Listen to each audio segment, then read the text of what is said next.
Dostlar, bugün sizə ingilis dilini öyrənmək istəyənlərin və ümumiyyətlə abituriyentlərin ən çox çətinlik çəkdiyi present perfect, yəni indiki bitmiş zamanı izah edəcəm. Gördüyümüz kimi birinci bizə formula lazımdır. Yəni biz present perfect, indiki bitmiş zamanı necə düzəltməliyik? Bizə lazım olan köməkçi feillər have və has feilləridir və have has feilinin üzərinə verb 3, yəni feilin 3-cü formasını artırmaqla biz present perfect, indiki bitmiş zamanı əmələ gətirə bilirik.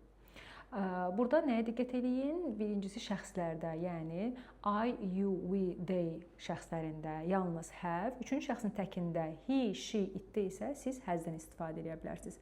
Amma bütün şəxslərdə yenə də biz verb 3, yəni feilin üçüncü formasından istifadə etməliyik.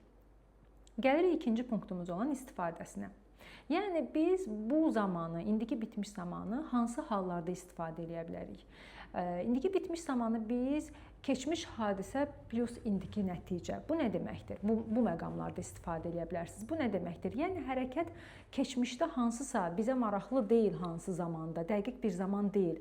Hansısa zamanda baş verib, nəticəsi indi göz önündədir. Yəni keçmişdə baş verən hadisə birbaşa indi ilə əlaqəlidir. Məsələn, məndən kimsə soruşur ki, kiməsə zəng edim. Mən deyirəm ki, telefonumu sındırmışam. Yəni keçmişdə hansısa, bilmirəm, bəlkə 2 gün bundan qabaq, bəlkə 2 saat bundan qabaq, bəlkə 1 ay bundan əvvəl mən telefonumu sındırdım. İndi nəticə etibarilə mənim telefonum sınıqdır və mən istifadə edə bilmirəm. Bax, bu indiki bitmiş zamandır. Yəni keçmişdə hadisə baş verib, nəticəsi isə indi göz önündədir. Məsələn, I have lost my phone. İkinci istifadə qaydamız həyat təcrübəsidir. Yəni mən həyatımın hansısa bir hissəsində hansısa bir işi görmüşəmsə, burada da mən present perfect, yəni indiki bitmişdən istifadə etməliyəm. Tutaq ki, deyirəm ki, I have been to Turkey. Mən Türkiyədə olmuşam. Nə vaxt olduğumu dəqiq deməsəm də, olduğum haqqda məlumatı, nəticə etibarını sizə bildirirəm.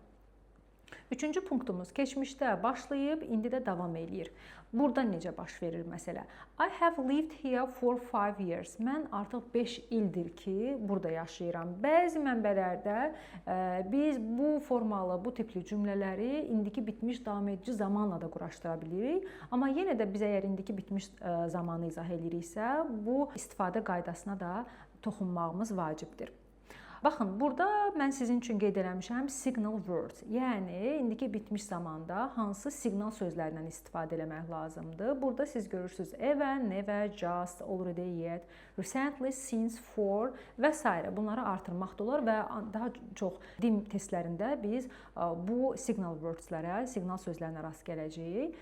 Burada sadəcə olaraq diqqətli olmaq, mən indi videonu çox uzatmaq istəmirəm, amma diqqətli olmalıyıq bu siqnal sözlərinin işlənmə yerlərinə daha çox fikir verir. Məsələn, mən sizə just, already və yet haqqında, ən çox işlənənlər haqqında məlumat verəcəm. Just və already-ni siz, baxın, burada köməkçi feil və əsas feilin ortasında yerləşdirəcəksiniz. Məsələn, I have just done all my lessons.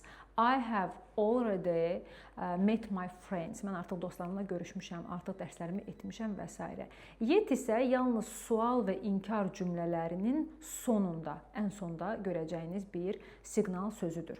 Əsas fərqə gəlincə, yəni present perfect, indiki bitmiş zamanı daha yaxşı anlamaq üçün məsləhət görərdim ki, bunu past simple, yəni keçmiş sadə ilə müqayisə edəsiniz.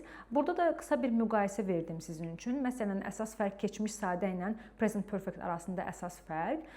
Dəqiq keçmiş vaxt olanda burada past simple istifadə edəcəksiniz. Məsələn, burada da siz signal word olacaq yesterday, last year, hansısa bir il görə bilərsiniz. Amma present perfect-də isə siz bu zamanda dəqiq vaxt görməyəcəksiniz.